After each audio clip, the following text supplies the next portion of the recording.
Anja, thanks very much for joining us. Just tell us a little bit more about the company and the area that you're working in. The company is the ID Plus. It's located in Utrecht, which is the center of the Netherlands, and we're operating in the field of designing healthy environments from a more social perspective. Our focus is on designing inside out, so from the user towards the facade and the outside of the building, and how it from there appears in the city or in the urban context. We have a focus on interior design or interior architecture, but really with the name of architecture in it. And we have a specialization in designing for elderly, designing for people with dementia, elderly housing, senior housing, hospital design, designing for mental illness.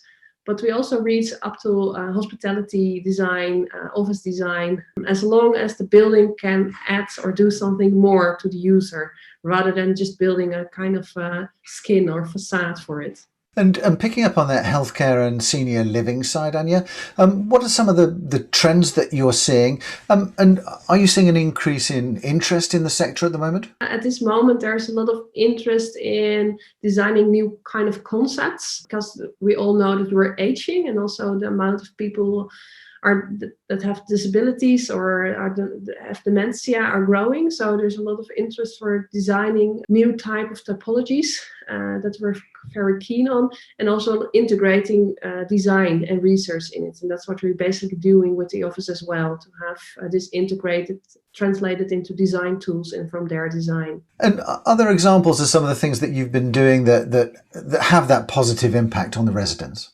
One of the first projects that was internationally rewarded as well is the Koekoek in Veenendaal, a small town in the Netherlands. It's a design for people with dementia, 24 units. We really focused on, for example, the hallways, how people could find their own studio or apartment.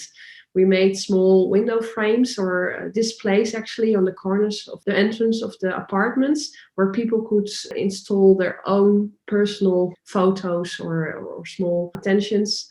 And from there, it would remind them of who they are and how they can find their apartment, rather than placing a picture or a number or a color on the door, which they don't understand when they're having dementia. And I believe there's also something around the use of colour, Anja.